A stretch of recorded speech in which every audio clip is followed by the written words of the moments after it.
शुभेंदु अधिकारी पश्चिम बंगाल के नए मुख्यमंत्री होंगे। राज्यों में 2 उप मुख्यमंत्री भी होंगे। इनमें पहला नाम रूपा गांगुली का है, जबकि दूसरा डिप्टी सीएम दार्जिलिंग से होगा। शुभेंदु के पास गृह मंत्रालय भी रहेगा। कोलकाता के ब्रिगेड परेड ग्राउंड में 9 मई को मुख्यमंत्री और दोनों डिप्टी सीएम शपथ लेंगे। इस समारोह में पीएम मोदी, शाह समेत एनडीए के कई बड़े नेता शामिल होंगे। भारत ने रक्षा क्षेत्र में आत्मनिर्भरता की दिशा में एक और बड़ी उपलब्धि हासिल की है। स्वदेशी रूप से विकसित glide weapon system tactical advance range augmentation का पहला सफल परीक्षण किया गया है। ओडिशा तट के पास इस परीक्षण को भारतीय रक्षा अनुसंधान एवं विकास संगठन और भारतीय वायुसेना के संयुक्त रूप से अंजाम दिया। IMIM मुख्य प्रमुख असदुद्दीन ओवैसी ने केंद्र सरकार के उस फैसले पर आपत्ति जताई है जिसमें वंदे मातरम को राष्ट्रगान जनगण मन के समान वैधानिक संरक्षण देने की मंजूर किया गया है। उन्होंने कहा कि वंदे मातरम को राष्ट्रगान के बराबर नहीं माना जा सकता क्योंकि यह एक देवी की स्तुति है। ओवैसी ने सोशल मीडिया मंच एक्स पर लिखा कि वंदे मातरम लिखने वाले बंकिम चंद्र चट्टोपाध्याय ब्रिटिश शासन के प्रति सहानुभूति रखते थे और मुसलमानों के प्रति नकारात्मक सोच रखते थे। अमेरिकी सेना ने सीज फायर के बीच ओमान की खाड़ी में ईरानी तेल टैंकरों को फिर निशाना बनाया है। ईरान के खातम अल अंबिया सेंट्रल हेडक्वार्टर ने प्रवक्ता ने कहा कि अमेरिका सेना ने जास के पास ईरानी समुद्री इलाके से होर्मुज स्ट्रेट की ओर जा रहे एक तेल टैंकर पर हमला किया है। अमेरिका के एक फेडरल ट्रेड कोर्ट ने राष्ट्रपति डोनाल्ड ट्रंप द्वारा लगाए गए 10% ग्लोबल टैरिफ को अवैध घोषित कर दिया है।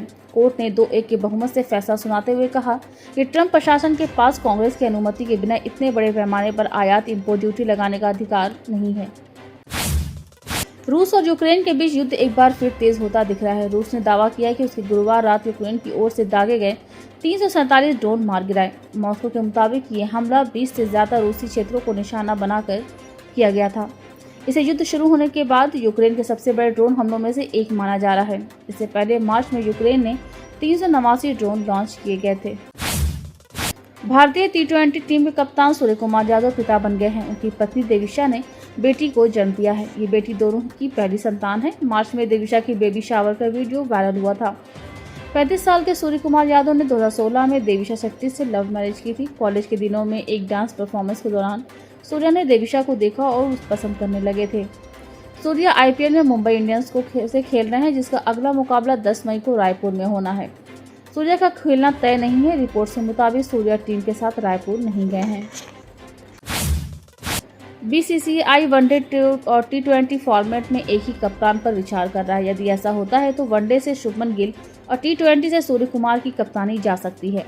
रिपोर्ट के अनुसार IPL में पंजाब किंग्स के कप्तान श्रेयस अय्यर को कप्तानी सौंप सकती है। IPL में शनिवार को एक ही मुकाबला खेला जाएगा। ये मुकाबला जयपुर के सवाई मानसिंह स्टेडियम में राजस्थान रॉयल्स और गुजरात टाइटंस के मध्य खेला जाएगा। मैच में राजस्थान की टीम प्लेऑफ की ओर कदम आगे बढ़ाना चाहेगी। वहीं गुजरात टाइटंस की टीम भी प्लेऑफ में पहुंचने की अपनी उम्मीदों को मजबूत करने के इरादे से मैदान में उतरेगी। घरेलू शेयर बाजार में आज गिरावट दर्ज की गई। सेंसेक्स 516.33 अंक टूटकर 77,328.19 पर पहुंच गया। वहीं निफ्टी 150.50 अंक गिरकर 24,176.15 के स्तर पर पहुंच गया। इस दौरान डॉलर के मुकाबले रुपया 25 पैसे गिरकर 94.47 पर बंद हुआ। उधर भारतीय स्टेट बैंक मार्च तिमाही के शुद्ध लाभ में 6% का इजाफा हुआ है। इस वृद्धि के परिणाम स्वरूप बैंक का कुल शुद्ध लाभ बढ़कर 19,684 करोड़ रुपए पर पहुंच गया है। मध्य प्रदेश के कई हिस्सों में आंधी और हल्की बारिश के चलते तापमान में गिरावट दर्ज की गई है। मौसम विभाग ने शनिवार को ग्वालियर, चंबल और विंध्य क्षेत्र के 21 जिलों में आंधी और बारिश की संभावना जताई है। दूसरी ओर भोपाल, इंदौर और उज्जैन संभाग के कई जिलों में गर्मी का असर बरकरार रहने के संकेत है, जहां तापमान 40 डिग्री के आसपास बना रह सकता है। पूर्व मंत्री और वरिष्ठ कांग्रेस नेता PC शर्मा ने मीडिया से चर्चा करते हुए कहा कि मध्य प्रदेश के किसान डिफॉल्टर हो रहे हैं। उन्हें गेहूं बेचने के बावजूद सरकार की ओर से समय पर पैसा नहीं दिया जा रहा है, जिसके चलते या KCC का लोन नहीं चुका पा रहे हैं। इसके लिए सरकार जिम्मेदार है। इतना ही नहीं, सरकार ने वादा करने के बाद भी किसानों से 2700 रुपये प्रति क्विंटल में गेहूं नहीं खरीदा।